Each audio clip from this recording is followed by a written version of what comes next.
Hello and welcome to 2CrazyMedia. I'm Matthew, this is Jason, and we're back for another Sunday News Roundup video. That's right, we're back in the original room where we've recorded all of our other videos. As I promised this past week, I'm back from college, so that means just for this weekend, so I'm back to talk about the News Roundup with my co-host finally, who's back for another news video, and we have a lot of news to talk about.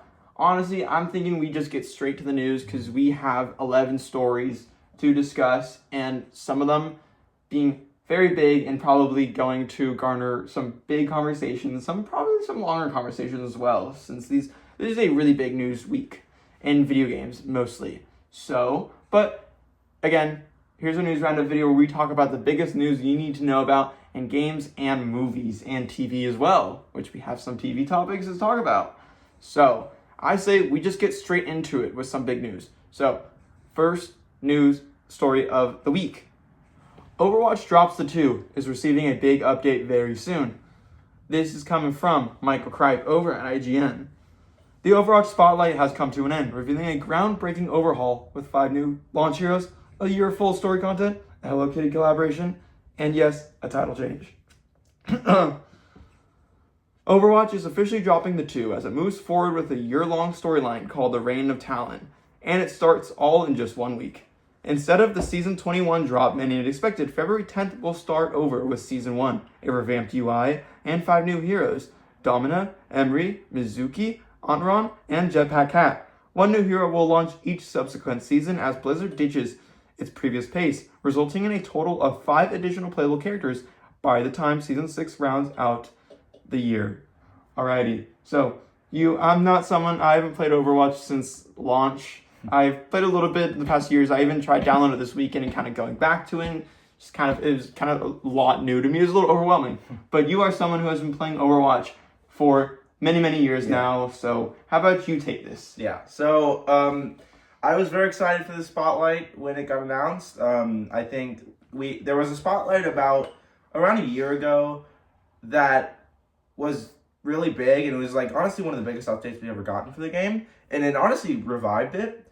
And I think we were kind of due for another one because the game kind of felt stale. There wasn't much going on. I think everybody knew that there was something coming. So when they revealed that they would be not only resetting the game basically and going back to Season 1 and having a whole new release schedule, they would be dropping the 2, which I know people have been overreacting about. I personally don't think it's a big deal. I mean, it's just Overwatch 2, whether it's a 2 or not, it's the same game. So I think it's good. I think the direction they're going in is great. Releasing 5 new characters on one day is kind of insane because that is the biggest hero drop that they've ever done. But I think it's really good and it's going to shake up the game a little bit. And I think it's super exciting.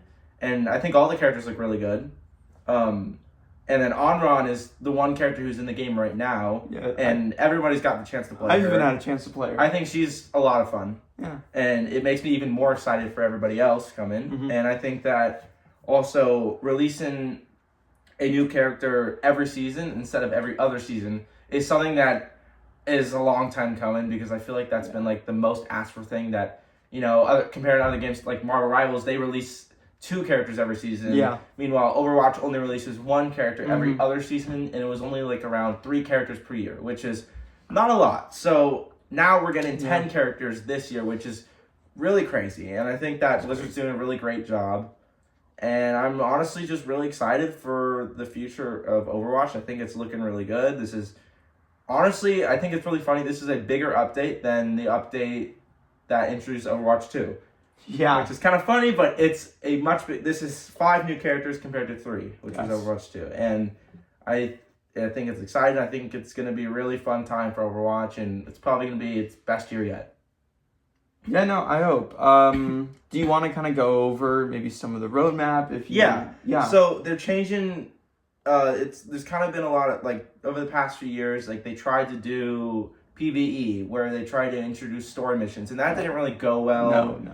And they kind of dropped that. Yes. And which I think was for the best. I think most people would agree that just wasn't going to work out. And I think their new approach is to every year tell a story. And this year it's the Reign of Talon.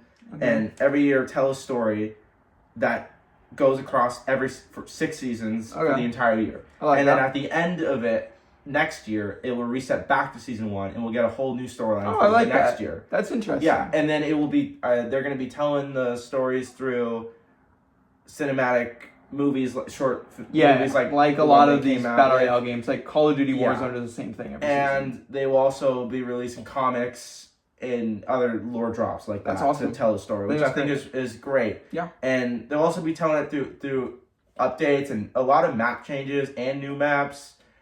And I just think it's great. I think that this is needed. I think that the lore of the game is so interesting and people are so invested in it. And I think I feel like it's a problem that there's so much lore, but there's no lore.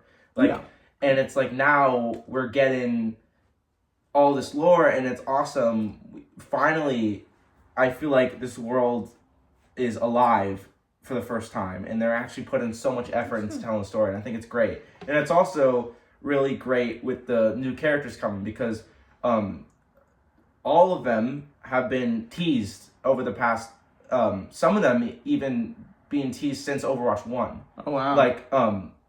Emre and Jetpack Cat Emre was a character that's been in the lore since Overwatch 1 came out. Oh, wow. And so it's been a long time coming. And Jetpack Cat has been in conversation since Overwatch 1. Oh, so those two characters, it's really exciting because they've been talked about for a while. Awesome. And Onron has been a character who was revealed around a year ago. So I think most people knew that she was coming eventually. Yeah. And she's finally coming to the game, which is great.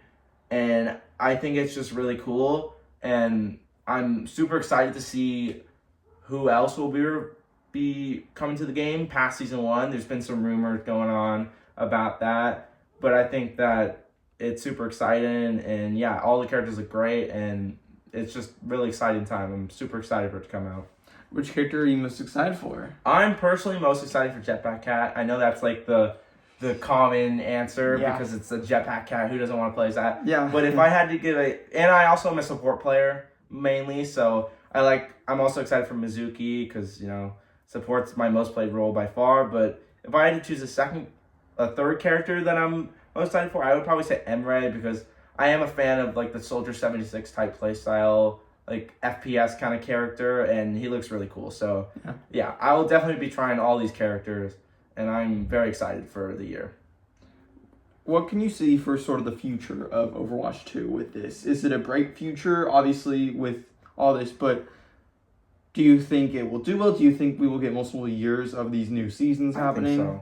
I think so. I think that in terms of characters and updates and lore, I think the future is very bright. That's good.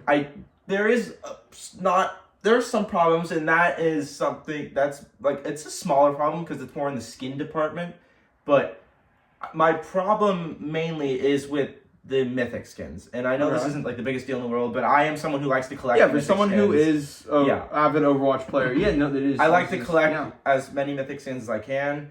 And I'm someone who plays a lot of Mercy because I play mostly support. And Mercy got a mythic skin around 2 years ago that I think is a great skin. And she is actually the first character in the game to get a second mythic skin. Okay. And I think most people knew that Blizzard likes to have their certain characters they give the most skins to, and Mercy's one of them. And I think people knew that one day characters would start to get duplicate mythics before other characters even got one, which is a little unfair. So Mercy gets a second mythic, which I think it looks great. Don't get me wrong. The mythic looks really good, but I think that it's kind of unfair that a character who gets multiple skins every season is getting another mythic. Meanwhile, more than half the roster has not gotten either a mythic weapon or a mythic skin. And I think that that's super unfair. And May's getting a mythic skin, which I think is good. I think she is deserving. But Juno, who already has a mythic skin, who came out about 2 years ago, who's also one of the more popular characters in terms of skins, is getting a mythic weapon. And I think it's fine that she's getting a mythic weapon. I wish other characters would get it, and I think that I'm a little worried that she might get a second mythic soon. And they did release a timeline of what characters will be getting mythics throughout the year.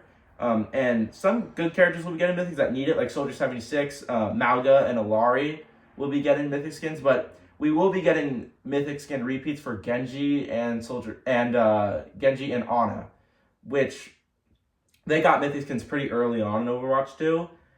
So I think that it's okay because they got it early. Meanwhile, Mercy got it kind of far into it.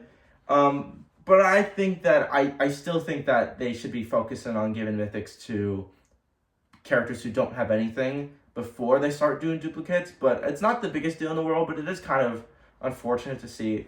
But I'm still excited for the mythics. I'm sure they're all going to be pretty solid, and yeah. Awesome. Do you have any final thoughts on this? No. There's some other stuff that I didn't touch on, like there's sub-roll passives, some other stuff like that, new perks, new stadium changes, which excites me because I play a lot of stadium. But yeah, overall, I think it's super exciting. I think this is definitely the way to go. I don't think I've been this excited for Overwatch in a long time, and I've seen that online with a lot of people, and yeah, I think it's really exciting. That's great. Well, in terms of my thoughts, I think it's pretty. I again haven't really played much Overwatch in the past few years. I played a ton at launch, but just kind of stopped playing as I'm not the biggest. I've said this on the channel a few times. The biggest live service multiplayer person. I'm just not really a multiplayer guy, and it takes a lot for me to really play multiplayer game for a long period of time. But returning back to it the past few days has been enjoyable. I've had a good time with it. I think I will try to stick it out for a little longer. Play it when the season... And when does the season come out again? When we're recording this video, about 2 days. Okay, so Tuesday. Yeah. February 12th, on Tuesday, it will finally be released. I do want to stick it out then, see how it is, play it for a little bit then. But I think this is great. I think this is overall just great news to hear, and I'm glad that Overwatch 1, I was about to say Overwatch 2. Overwatch is finally getting a new sort of renaissance, as the only news I've seen personally as someone sort of outside of the Overwatch 2 fan base, what I've currently seen is just kind of a little bit more just negativity with how Overwatch 2 was treated at launch and just how it's been treated the past few years. So I'm glad to see Blizzard doing this. Yeah. Alrighty. How about we move on to the next news story? Alrighty. So we got kind of two stories. Stories 2 and 3 kind of go together, but the start of stories 2, and that is Grand Theft Auto 6 marketing begins this summer. Rockstar is confident on a November release. This is coming from Rebecca Valentine over at IGN. Grand Theft Auto 6's November 19th, 2026 release date is drawing near, and while the game has now suffered multiple delays, Take-Two Interactive is starting to sound more confident than we've ever heard them that this time it's really happening. So confident, in fact, it's announced that Rockstar will be spinning up its marketing beats this summer. This comes from Take-Two's Q3 2026 earnings results, which were just released. In those earnings, Take-Two reaffirms that GTA 6 is indeed still planned for November 19th, 2026. That on its own would be exciting news after 2 separate delays. But even better is the sentence at the bottom of the release sent to IGN. Our execution throughout fiscal 2026 has been extraordinary, and we are highly confident as we approach fiscal 2027, which promises to be groundbreaking for Take-Two and the entire entertainment industry, led by November 19th release of Grand Theft Auto 6 with Rockstar's launch marketing set to begin this summer. That sounds pretty confident to me. Speaking to Take-Two CEO Strauss Zelnick earlier today, I asked him how he felt about the release date at this time, to which he replied, "I feel good about it. Very good about it." Alrighty, so I guess I'll take this.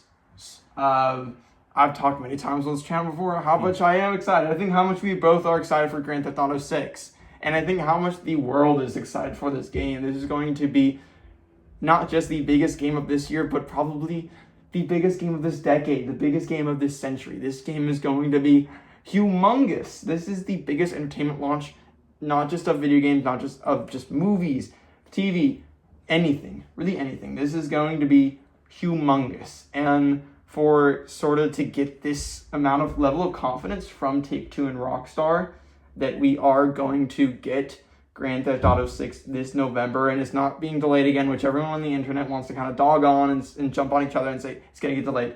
We're going to see in 2030. There's all these jokes going around, oh, we're getting GTA, you gotta wait 30 more years for it. Like, No, it's coming out this year. I'm very confident. They're so confident about this, and I know they were confident last year that it was going to come out in May, and it got delayed.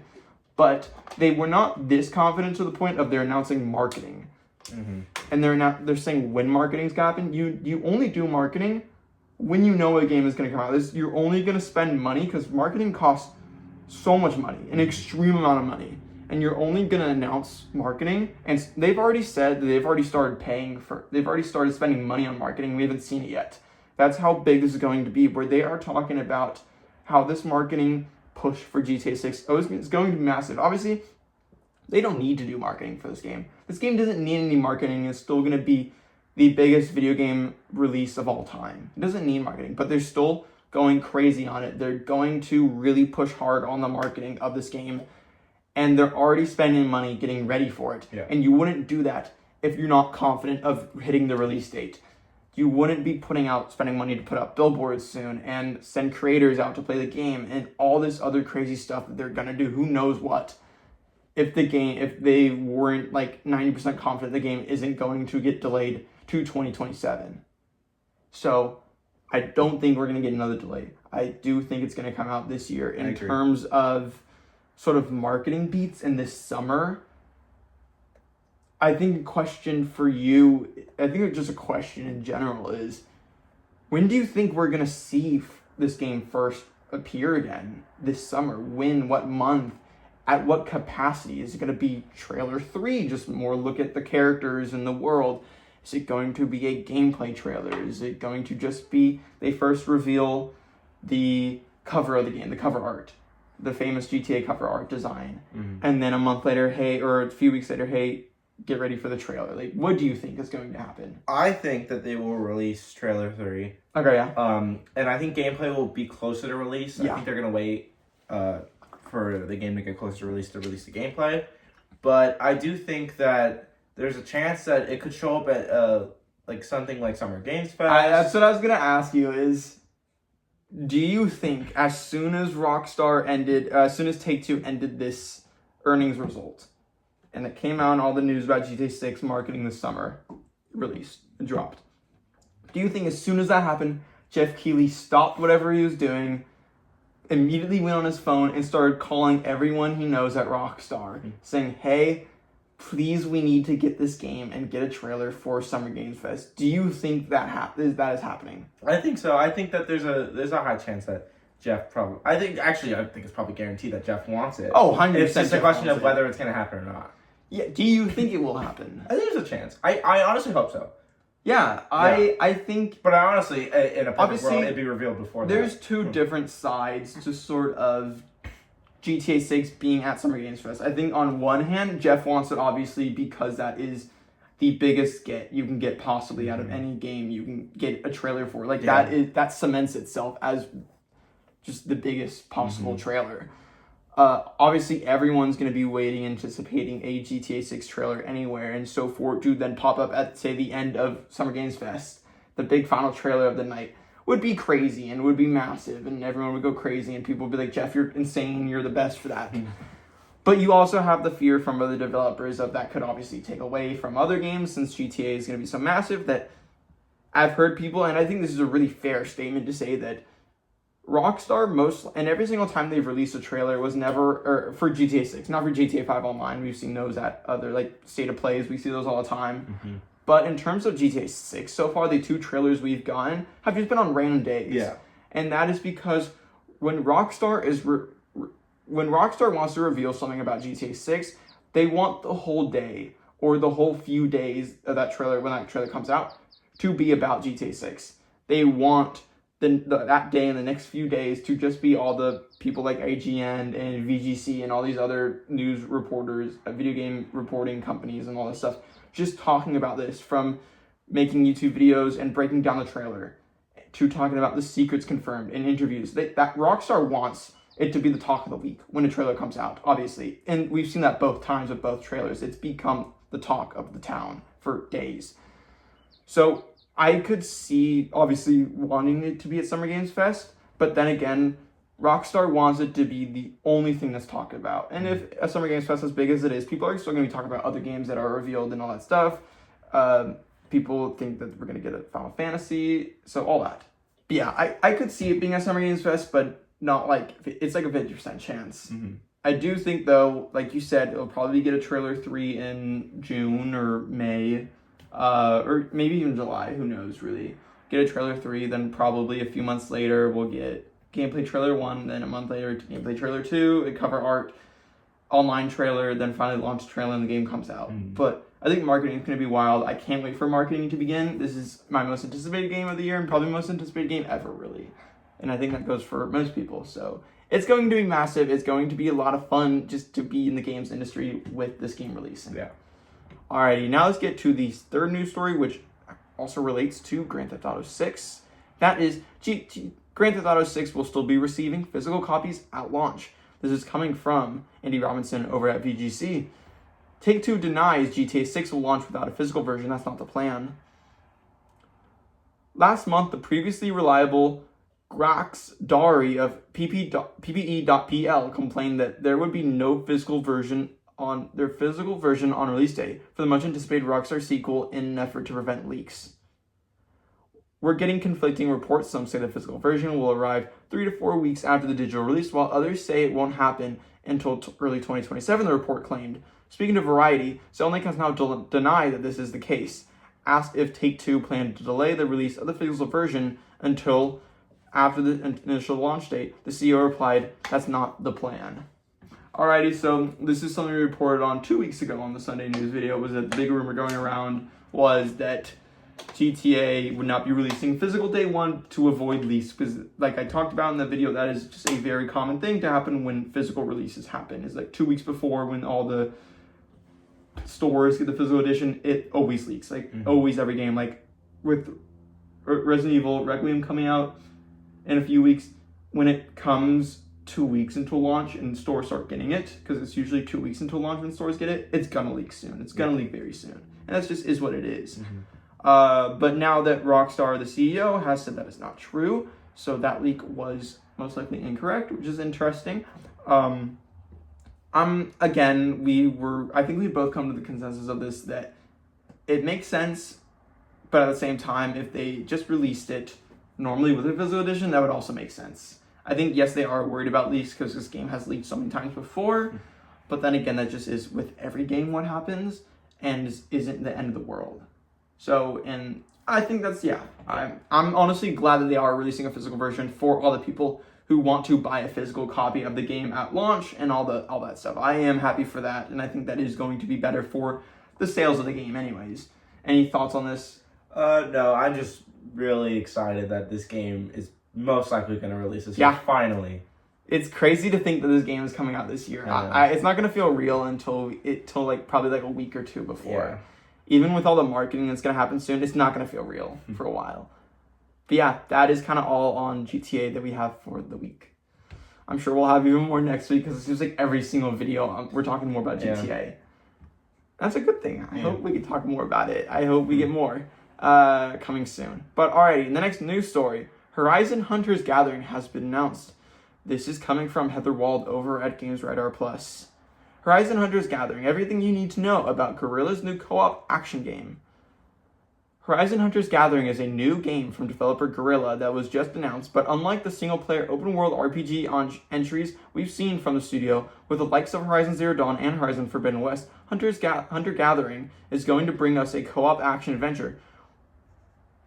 As a group of heroic hunters who will face up against the dinosaur-like machines of the world that are said to be deadlier than ever, the debut trailer gave us a glimpse at the gameplay, with different characters boasting varied fighting styles, along with the new art style. It's rocking some familiar faces making an appearance, including Aloy, who's said to be the leader of the team, and more insight from the development team.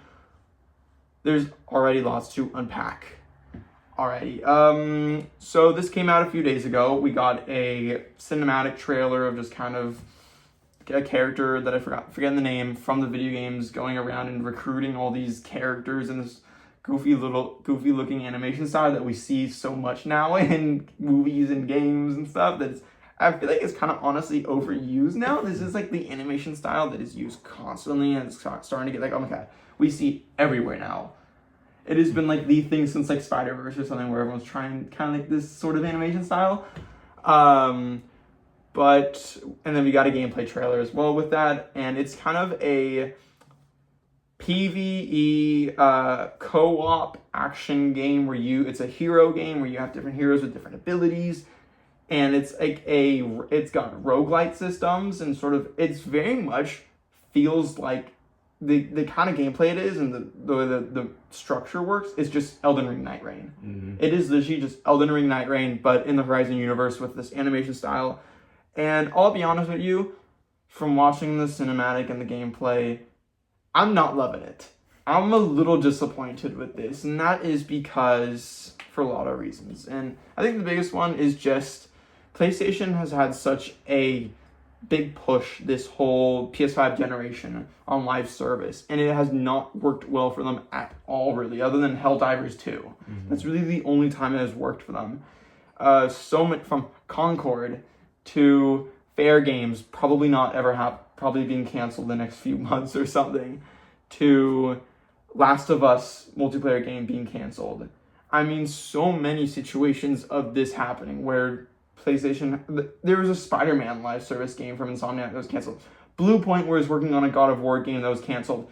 Ben Studios was working on an online game that was canceled. All those studios have been set back now years from releasing a new game, probably until PS6, because of this. Ben Studios was working on a new game. Now we're not going to get a new Ben Studios game for years. Bluepoint working on a new God of War live service game, canceled a year ago. Now we're not going to get anything from them for years.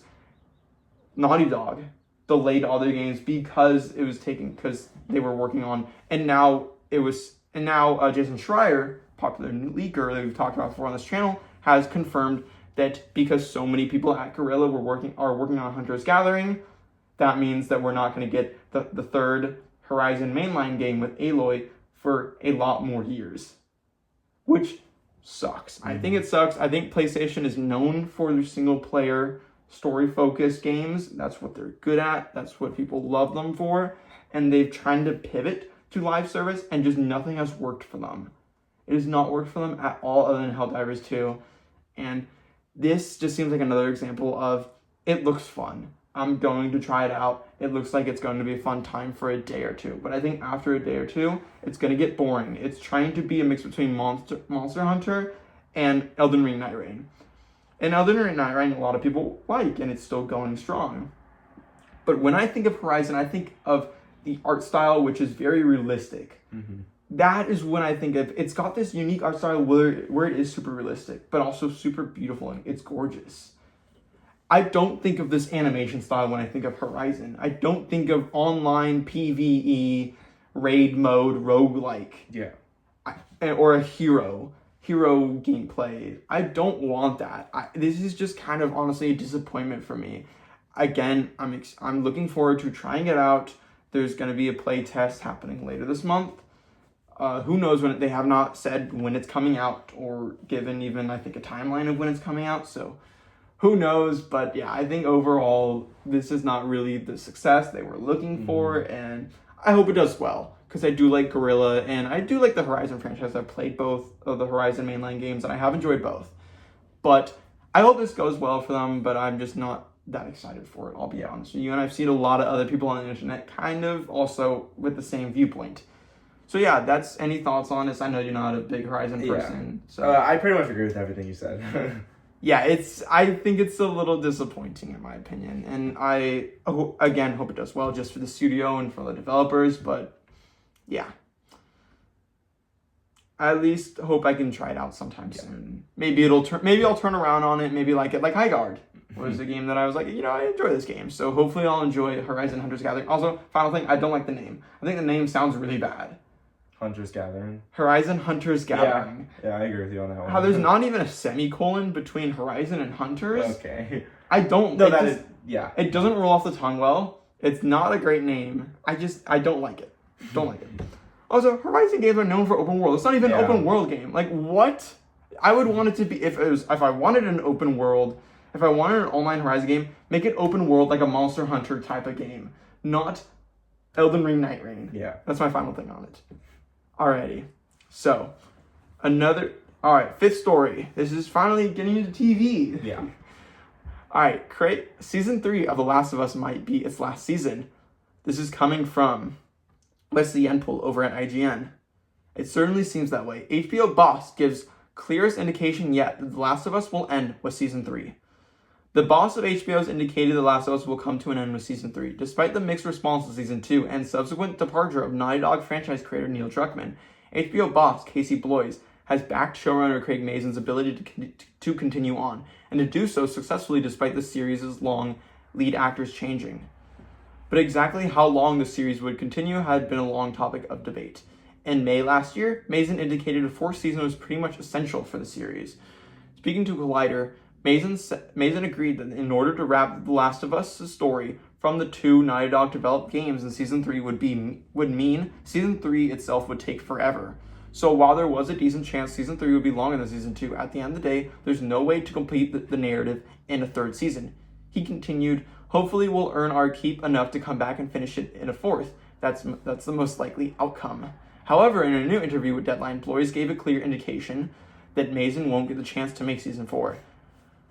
Deadline asked if Bloys could confirm that the upcoming season of Hacks and The Last of Us were their final seasons. Bloys responded, it certainly seems that way, but on decisions like that, we will defer to the showrunners, so you can ask them. So not 100% confirmed, Last of Us ends with Season 3, but as close to confirmation as we can get. What are your thoughts on this? I think it's fine. I think that a 4 season's a little much. Yeah, especially for one video game having 3 seasons. I don't think it needed. If they could tell the whole story of The Last of Us Part 1, I know Part 2 is way bigger, but if they could tell the whole story of Part 1 in 1 season, then I think they could tell 2 seasons. Yeah, for sure. And I think that, on Season 2, me personally, and I know it's it's a pretty common opinion, I wasn't the biggest fan of Season 2. I thought that it was fine. Season 1 I thought was great. Amazing. Season 2 had some really good moments and some good episodes, but overall it was just a big downgrade. I know that Part 2 is just kind of a hard game to adapt because of how controversial it is. Yes. But I just, I think that it was just a big downgrade from Season 1. And I'm, excited for Season 3. I'm going to watch it, but I'm kind of glad it's not going to get a Season 4. I just don't think it's necessary. I agree. When every single time Craig Mazin would talk about there needing to be a Season 4, I was always like, no. Yeah, it's just too much. Can just make a longer season. People are fine. Honestly, more people these days want shows to go back to longer seasons. We've seen this with shows like The Pit, where they are getting into more episodes than 10 a season, which is what people are asking for TV to get back to. So if they want to do a Season 3 with, instead of how many episodes, 7 episodes in the last season, 7 or 8. 7 or 8 is If to go to now 10 or to 12 seasons, people would probably honestly welcome that. All at the same length, people would probably welcome that with open arms. I think that is fine. If we get a longer season, just to close out Last of Us Season 2, I think it would be honestly annoying if we got 3 seasons for one video game. That would be just extremely annoying and overplayed, and I think people would get really tired of it. People are already tired of it after Season 2, and so Season 3, if you're going to do another season after that, just no. So this is honestly a good decision. I think just end it with Season 3. Hopefully it's going to be better than Season 2. I think Season 2 is not bad, but again, like you said, it was a little bit underwhelming compared to first season. And again, that is kind of the game itself being very controversial. And so just being a controversial topic. And I think the third season will be even more controversial at times. Yeah. But I think I'm still excited for it. I'm still looking forward. I still like the video game. I'm still looking forward to the show. So, Any final thoughts on that? No, I don't know. I just think that it's a good thing that Season 4 isn't going to happen. I agree. Yeah. And with there being no Last of Us 3 coming in any certain future that we know of, Yeah. The next time we'll get Last of Us Part 3 is going to be PS6, so we've got some time. Yeah. Alrighty, now for the next news story, which also has to do with Craig Mazin. So, Craig Mazin and HBO set to make a Baldur's Gate TV show following the events of Baldur's Gate 3. This is coming from Nelly Andreeva over at Deadline. Baldur's Gate TV series continuing game story in works at HBO from The Last of Us co-creator Craig Mazin and Hasbro Entertainment. Craig Mazin, co-creator of arguably the most acclaimed TV adaptation of a video game to date, HBO's The Last of Us will be taking on another hugely popular and acclaimed game title next, Larian Studios' Baldur's Gate 3, which is set in the world of Dungeons & Dragons. HBO is developing Baldur's Gate, a drama series based on Wizards of the Coast video game franchise, with Mazin attached to create, write, executive produce, and showrun the TV adaptation. Also exec producing are Jacqueline Lesko, Cecil O'Connor, and Hasbro Entertainment's Gabriel Marano. Chris Perkins, the former longtime head of story at Hasbro's subsidiary Wizards of the Coast, which is behind the D&D game universe, will serve as consultant. Unlike HBO's The Last of Us, which retold the story from the PlayStation games, the Baldur's Gate TV series will be a continuation of the games, telling a story that takes place immediately after the events of Baldur's Gate 3, as the characters, old and new, are dealing with the ramifications of the events in the third game. Alrighty, what are your thoughts on this one? I never played Baldur's Gate 3, but me neither. From honestly. What I've seen, it looks like a very cool game. I mean, Game of the Year winner. Yeah, it won Game of the Year, so yeah. From what I've heard from everyone, it's a masterpiece. Yeah, so I think like getting an adaptation of Baldur's Gate is really cool. It's awesome.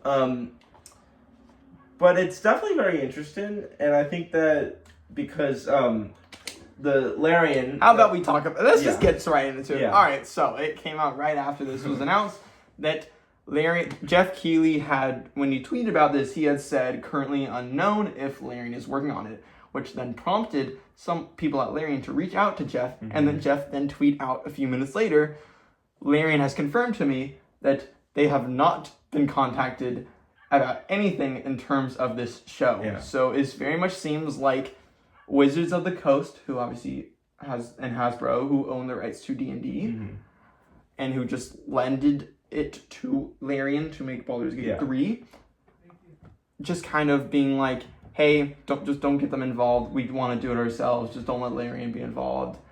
Yeah. And that caused a lot of controversy. Yeah. For Craig Mazin and them not to reach out to the developers, the literal game they are sort of adapting from is crazy, and I think is very controversial and a very dumb decision. I'd say baffling decision I cannot wrap my head around.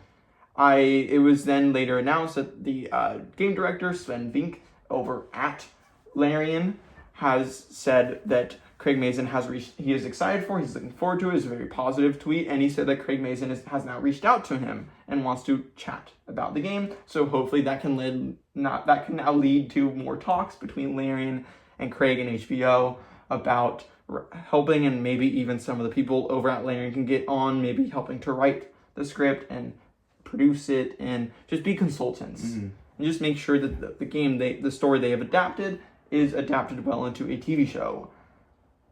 They should have waited. Yeah. To announce it after they reached out to Larian. I think that was a baffling decision. What do you think of just about the positives? What the TV show? It's obviously we talked about the negatives. I did have a negative, but I also do have a positive. Yeah. Well, a negative is I think that not only is it weird not to tell Larian about this since it's their game, I think it's made even weirder by the fact that they're not just adapting Baldur's Gate 3. They're creating the story after the events. Yes. Which makes it even kind of weirder that they didn't do anything with Larian, because they're continuing in the events that Larian created. So it's like a little weird. Yes, I agree. I think it being also an interesting topic of adapting after and not the events of Baldur's Gate 3, because I think kind of like with Last of Us, but even more with Baldur's Gate, even less people have probably played Baldur's Gate 3 compared to Last of Us. Last of Us just being a very big mainstream game. Baldur's Gate still being mainstream because of the critical success it received, but not being on the level of The Last of Us. And so, obviously, a lot of people watching this, just like Last of Us, aren't going to know what happened in the game, have never played the game. I've never played the game. I've watched plenty of YouTube videos on it, because I'm just not someone who's really just loves that kind of game. That's not really my game. I want to hopefully get into it one day, but it's just not something I can sink time into, especially at school and stuff. It's a big game that you have to really set down for. And I just don't have the time for that right now. But I do think everything I've seen in the game looks awesome, and I would love to play it one day. But I'm someone who doesn't even know what happens in the game, really. Most people don't. Most people watching The Last of Us didn't, and they kind of learned from just watching the show because it was based on the events of the game. This is different. They're going to really need to do a lot of explaining of what happens in the game. So when the season starts, we know the characters, we know the world and a lot of stuff. And so people who have never played the games are not confused. I think that is an interesting choice, like you said. Who knows how that'll work out? Again, I think Craig Mazin has done well with The Last of Us, so I think this could be good. I think it will. I am hoping it's going to be good, since Last of Us was great, and Craig knows what he's doing. Yeah. Any positives? Anything else you want to say about this? I do think Baldur's Gate 3 is just in general, just like really cool game to adapt. Like, that's a great choice out of any video game Oh my God. to adapt. I think that's a really good choice. Just crazy D&D stuff and just all this wild. What do you think about casting?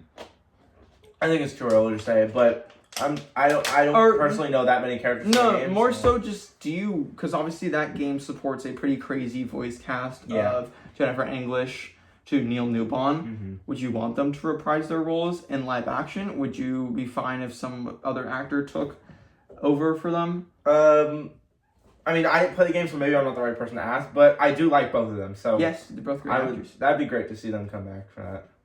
Alrighty, yeah, that's really all I have to say as well.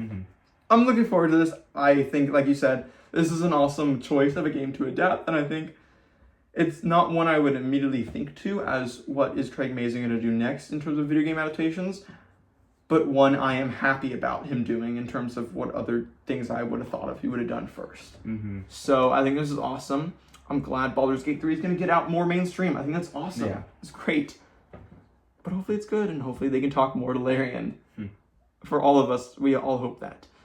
Alrighty, now for our 7th news story. AMD hints Microsoft could launch its next Xbox in 2027. This is coming from Luke Riley over at IGN. AMD CEO Lisa Su has referenced a potential 2027 launch for Microsoft's next generation Xbox console during a company earnings call today, reported via PC Mag. From a product standpoint, Valve is on track to begin shipping its AMD-powered Steam machine early this year, and development of Microsoft's next-gen Xbox featuring an AMD semi-custom SoC is progressing well to support a launch in 2027, Su said. Alrighty, I'll give my thoughts first on this one. So Xbox, obviously the big talk is, are we going to be getting a new next-gen consoles next year or 2028? When are we going to be getting this? Right now, the whole issue with RAM prices and tariffs just being really bad, and Steam having to delay the Steam machine because of RAM prices and how bad it is right now for it is obviously not a great area for the console market. It's in a really rough spot. And so to be releasing new consoles next year, I think is a bad idea. I don't think it's a great idea. I think it's going to mean, already Xbox has said multiple times before that this is going to be, their next console is going to be a more premium console. It's going to be kind of a hybrid of a console and a PC, where you can run Steam and Epic Games launcher on the new Xbox. And they said it's going to be a more premium price, so probably $1,000 or more. It's going to be very expensive, the next Xbox. And with the RAM price and all that stuff, it's going to make it even more expensive. I don't think it's a good idea to release a new console right now. Same with PlayStation. But PlayStation, there's been reports that they've delayed it from 2027 to 2028 because of that. And I think that is a good idea. And I hope Xbox can follow the same. Obviously, AMD is just saying that AMD is not Microsoft. They're just saying because they're working on the console with them and helping them with the chips and stuff like that, they believe it will support a launch. They will support a launch in 2027. But at the end of the day, it is Xbox's choice if they want to delay. Any thoughts on this? Do you hope next-gen consoles come out next year? Do you hope later? Because I feel like we're still in this generation. It's too early. So I think that it's probably going to be 2028. But something that worries me a little bit is that I hope that if the Xbox, for example, if it happens to cost like $1,000, it's the most expensive Xbox ever. I'm really worried that they're gonna pressure you to want to get one by making so some games aren't compatible with Xbox S or S anymore, which I don't think they're gonna do. Like they kind of do with Xbox One, where eventually that's every console. Where eventually every console. But I hope they don't do that when it comes out. You can see with this generation, we were still getting games on Xbox One for years into the Series X console generation. So I don't think it'll be that quick of just dropping the Xbox Series X. But obviously, with it being very expensive, I think a lot of people are going to, instead of when they upgrade to get a next gen, instead of buying a new Xbox, they're gonna buy a PlayStation, because PlayStation is obviously I would probably do the same. Not doing there's no report on them trying to do a PC hybrid. Yeah. Not being expensive. If anything, PlayStation is going to see this, make their console the same price as the PS5 launch, or possibly even cheaper, if they can, and then sell a bunch and make so much money off of that, compared to Xbox making it even, which I think is kind of tone deaf and dumb. Yeah. I think with the amount of people wanting to buy PCs these days, people are just going to go and buy a PC. No one's going to want to buy an Xbox instead. Yeah. I think with a Steam machine, I'm more interested in buying a Steam machine compared to an Xbox PC hybrid, because the Steam machine, their goal with it is to make it cost less than $1,000 to be an entry-level PC, which I am interested in as someone who doesn't really know much about PCs and doesn't want to commit to buying a $1,000 or more PC when I can buy a $800 or $700 Steam Deck that does the same thing. I think that interests me more than, and with Xbox going third party and stuff, I find it that Xbox honestly doesn't care about console sales. I think they more so care about just becoming a third party publisher. That makes sense, honestly, for their trajectory in the last year or so. Yeah, I hope Xbox doesn't release a console next year, but if they do, I probably will not be buying it. I don't think a lot of people will be buying it. Yeah, I think the sales will be very low. I think it'd honestly be kind of a bad idea. Yeah, I think it'd be like catastrophically low, to the point where I think they know that and they won't drop it next year. Yeah, but we've seen a lot of weird decisions from Microsoft the last few years. So anything's possible. Exactly. Alrighty. Now, our 8th story. Obsidian isn't making an Outer Worlds 3, but will work on more games in the Pillars of Eternity universe. This is coming from Tom Phillips over at IGN.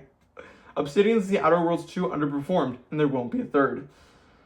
Veteran role-playing game maker Obsidian Entertainment has no plans to continue The Outer Worlds with a third game, the studio has confirmed. As part of a Bloomberg interview, Obsidian revealed that last year's The Outer Worlds 2 was underperformed, and a sequel was not in development. Avowed the company's other blockbuster RPG release last year also missed its targets. But Obsidian reportedly still has plans for more from its world of Eora, the same setting as Pillars of Eternity. On a more positive note, Grounded 2, yet another 2025 launch, was a hit. But of the three, it had the shortest and almost certainly the cheapest development period by far. Grounded 2 took over just 2 years to meet its early access launch, compared to the more than 6 years required for both Avowed and The Outer Worlds 2. Alrighty. Any thought? What do you think? I think that it's definitely interesting that, and like kind of cool that Grounded was the most successful one. Yeah, that's great, but it also makes sense for it being the cheapest and the shortest development time. Yeah. Yeah, and I did play a little bit of The Outer Worlds too, and I'm gonna be fully honest, I wasn't the biggest fan of it. Okay, I think that's a common sort of, I think a lot of people didn't love it as compared to the first one. I think it was still considered a good game, but it wasn't considered amazing. I didn't play it. I played all of Outer Worlds 1. I finished the story, really enjoyed it. It was a long time ago I played it, and I really enjoyed it, but just never got around to Outer Worlds 2 as it was releasing in a pretty busy time with other games, so I just never got to it. It's on my backlog. Hopefully one day I can get to it. But yeah, no, I just remember at launch it coming out and just no one really talking about it. It was kind of just Same thing with Avowed. Same thing with Avowed. Yeah. But Avowed was a little more talked about as it was releasing in a little more empty period of game releases, so it had more eyes on it. Avowed also reviewed pretty well. It got like 80s on Metacritic. Same with Outer Worlds 2. People thought it was a good game, but then again, just didn't reach. Both these games they didn't reach the sales numbers to warrant sequels, which sucks because Outer Worlds 1 was great and nominated for a Game of the Year the year it came out, which a lot of people don't remember. I think it is disappointing, but then again, Obsidian has talked about not wanting to do 3 games releasing a year anymore, and how that was a bad thing more than a good thing. So, and I think Obsidian will still stick to making big games. Like, hopefully, just give them Fallout again. Let them do another Fallout like New Vegas, because obviously Bethesda will not be touching that for a while. Yeah. So just give Fallout to them, please. But I find it to be interesting that they probably still will be working on smaller games like Pentiment and Grounded, which do make them money, which I think is good for them. I think those games are always well received and sell well because they're just so cheap to make and so little development time needed. Avowed also not selling well, still wanting to do games in Pillars of Eternity universe. Cool. Yeah. Probably won't be Avowed 2, but who knows what we can get. Probably something smaller in that universe. Anything you hope from Obsidian in the future? Any games? Anything you want to see from them? No, but I'm sure there will be a Grounded 3. Oh, 100%. But something that I just wanted to say is I'm glad that they're continuing the universe because I think it always is really sad to see when a game or anything really comes out and it's part of like an existing universe and it kind of isn't received well and that entire universe just goes away. I think it's really sad. So I'm glad to see that they're not just giving up on it. Yeah. Yeah. I agree. Yeah. Yeah, I think it sucks how Outer Worlds 2 underperformed. But as soon as it came out, I was kind of like, yeah, no one's talking about it. It's not getting anywhere near the coverage that Outer Worlds 1 got. And that sucks because from what I've seen, it's a pretty liked game. It's well beloved, just a little bit underperforming both critically and commercially. Yeah. And obviously you tried it and didn't love it as much. And I think I would have been the same way where I loved Outer Worlds 1, but probably would also feel a little bit the same on Outer Worlds 2. Hopefully we can get some more, because I still think Obsidian, they're not going anywhere. They're like the workhorse of Xbox, how like other than Playground, obviously, who were becoming like the new golden child of Xbox. Like how Insomniac is like the golden child workhorse of PlayStation. Alrighty, on to the next news story. The PS5 version of Starfield now has a leaked release date. This is going to be a little bit of a shorter one, but just still want to talk about it as sort of it goes on with some of the Xbox stuff we've talked about, and that is the PS5 version of Starfield could be announced soon as Insider shares potential release date. This is coming from Chris Scollin over at VGC. Polish site PPE.pl cites its insider Grogstari, who says it handles physical game sales in Europe and previously corrected leaked information on the release date of Oblivion Remastered physical copies of Switch 2 port of Sonic Racing Crossroads and the PS5 port of Microsoft Flight Simulator. According to the source, Starfield is seemingly coming to PlayStation 5 on April 7th in both standard and premium editions. It's been reported for some time that Bethesda is planning a PS5 version of its sci-fi RPG, with reports last year suggesting that a spring 2026 release date was being targeted. That report claimed that the game wasn't coming to PS5 in 2025 because of weak sales of the game's first expansion, Shattered Space. Instead, it was claimed that the PS5 version is being timed to launch alongside the game's second expansion, which will bring with it other quality of life improvements. I'll start with this one. We both played a good amount of Starfield when it came out. I enjoyed it. I think you enjoyed a good amount. It was a while ago now. Oh, it was years ago. But you did enjoy it. We did play a good amount. I had a good time with Starfield. Wasn't my favorite from Bethesda, but I still had a good time with it. I think it is still a pretty fine game. It coming to PlayStation doesn't really shock me much. Xbox been doing this with every single one of the games, is just either releasing it day one to PS5 or porting it to PS5 later, which makes sense. This does not come as a surprise at all. I'm honestly shocked it hasn't happened sooner, but still happy that PlayStation users can get to experience Starfield because it is a fun game, and hopefully the second expansion can bring some good quality of life features like less loading times and just more enjoyability in space, which I think are some issues I had with the game. Any thoughts on this one? Yeah, I think it's cool that it's coming to PlayStation. It's not Starfield relevant, but I really wish that PlayStation would give some games to Xbox. That's a whole other conversation that I won't get into.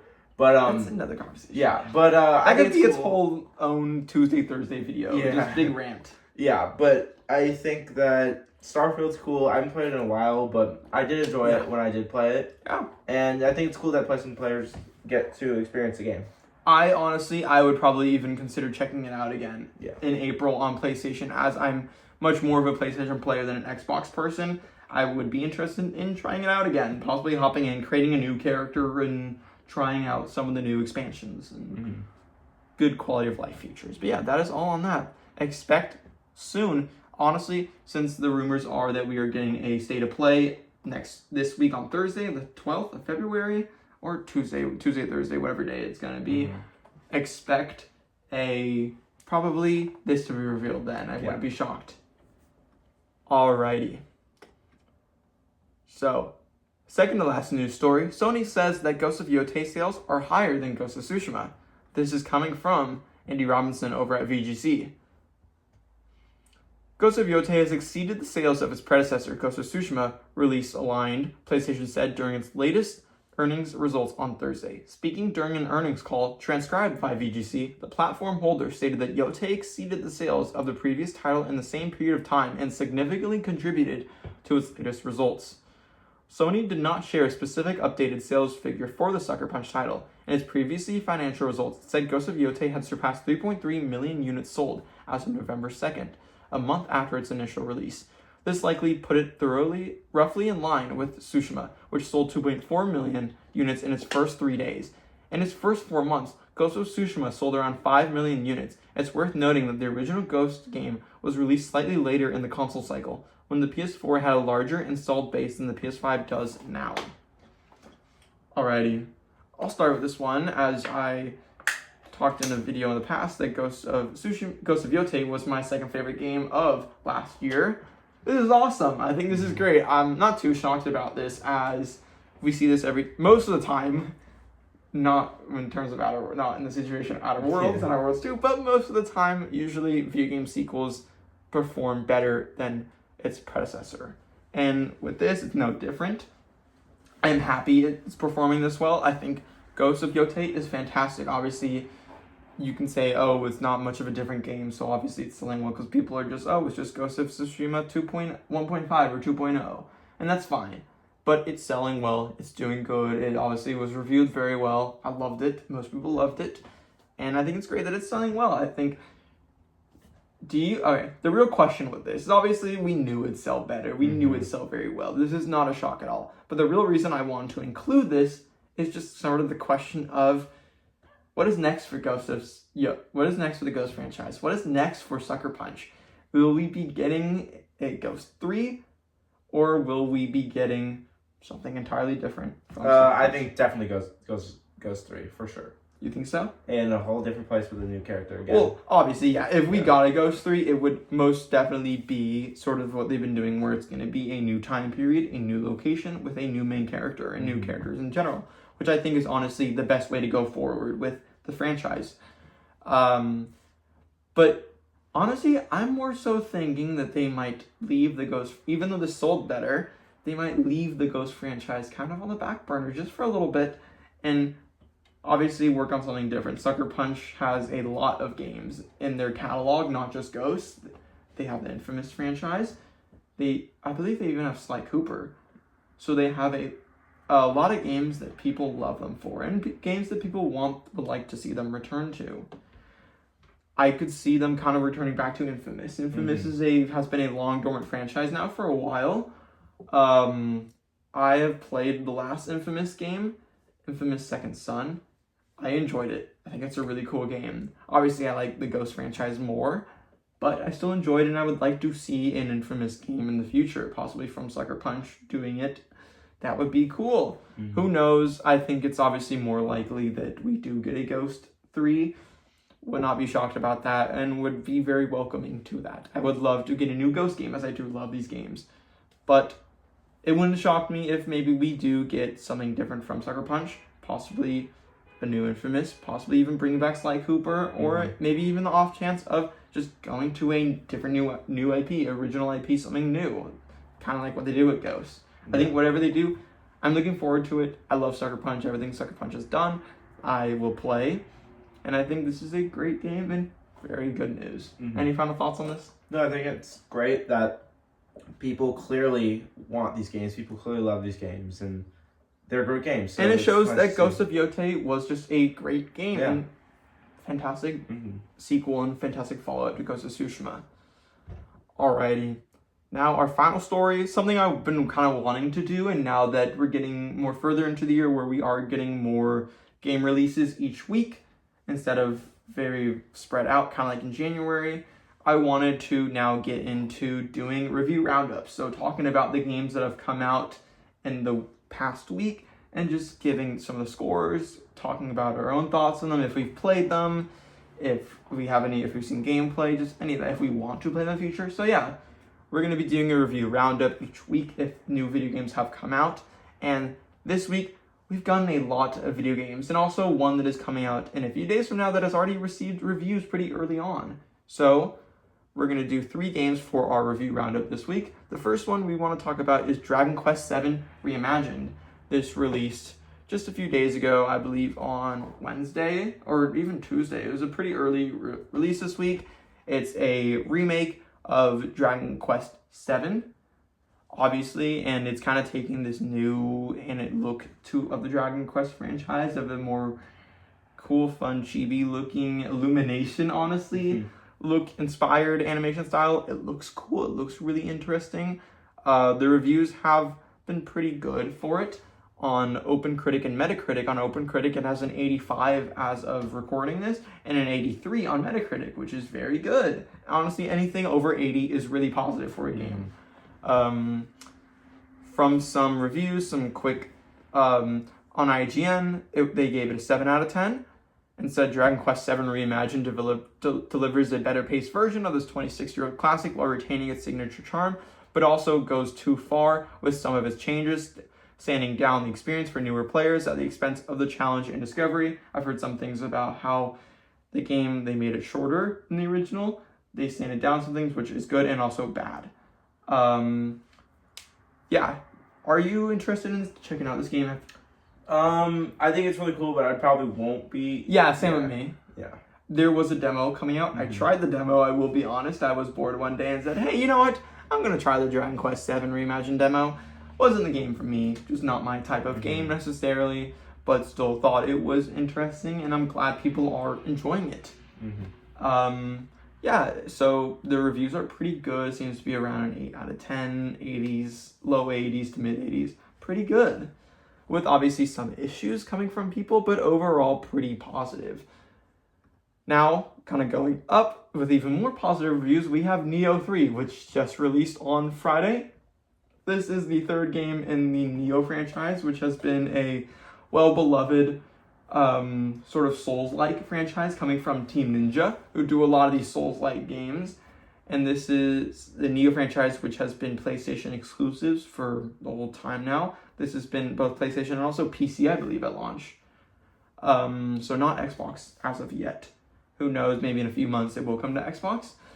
But this, on OpenCritic, Nioh has scored an 85 as of now, and an 86 on Metacritic, which is honestly great. I think when earlier the week, when the reviews first came out, it had an 89 on OpenCritic. So it has gone down a little bit from then, but starting with an 89 is pretty impressive.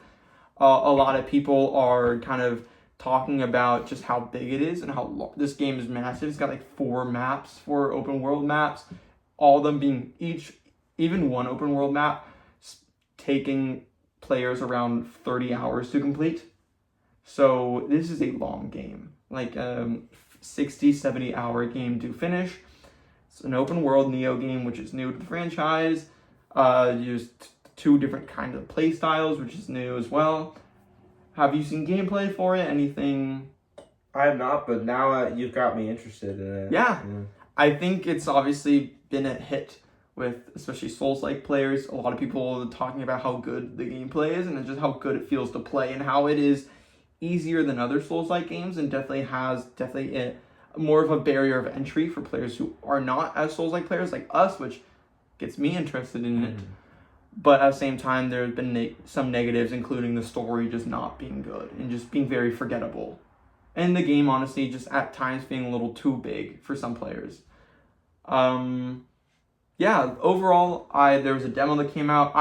There was a demo that came out for it a year ago or something, like months ago. I tried that one out again because I'm not a big Souls-like guy. I didn't love it. It was not a game for me, and I knew I wouldn't be checking it out at launch.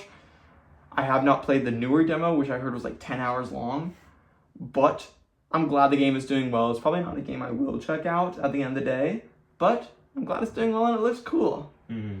So yeah, it is getting very good reviews. And finally, a game that has not released yet. It is releasing, I believe, on Tuesday, so pretty soon from now, but reviews have already come out, and it is very positive, and that is Mutagenics. This is coming from the same creators of The Binding of Isaac, a very old indie game that is very beloved. And this is their next game with an Open Critic and a Metacritic score of 90. So the highest reviewed game of the year yet, beating out the current highest reviewed game, which has been Cairn, which has finally been dethroned to Mutagenics. Mm-hmm. This is a very weird animation style looking RPG roguelite adventure game, turn-based combat with cats that you can kind of breed and create new weird amalgamations and creations, and it has this very weird looking animation art design to it all. And it's getting very, very good reviews. Obviously, it's a smaller game, so it's not on the big stage, the big world stage. But yeah, any thoughts about this one? I think it looks pretty cool. Yeah. It's definitely very unique. Again, not really a game for us. Yeah. But it definitely is very, very unique looking, for sure. I think honestly, with my whole thing this year has been wanting to try out more different kind of games and broaden my horizons. So I am interested in trying out all three of these games. Dragon Quest, which I've already tried out, Neo 3, and also Mutagenics. I want to broaden my horizons to different kind of game genres and different games in general. And I would like to get into these games. I think Mutagenics is only for PC, so it's not a game I can play. But Neo 3, maybe I'll check it out. Who knows? Alrighty. But yeah, very good, and 90 on Metacritic and OpenCritic. That's really good. That's very rare for a game to have over a 90. That's awesome. So, that is all for today's news video and news roundup. A lot of news today, a lot of stuff. Again, I will be back for Tuesday, Thursday videos, and we'll be able to do it on Tuesday, Thursdays. Get ready for some smaller topics then. Don't know what yet I'm going to do for those topics, but if you have any suggestions, let me know in the comments down below. If you enjoyed this video, please give it a like, subscribe to the channel if you can, and comment down below any maybe mistakes we had with any of these news things, anything we missed, anything you would like us to talk about in the future. And that is all. Again, thank you so much for watching. And it's the Super Bowl today, so we're going to go watch that, and I'm sure many of you also will be watching the Super Bowl today. But yeah, that is all going to be for today, so thank you so much for watching, and we'll see you later. Goodbye.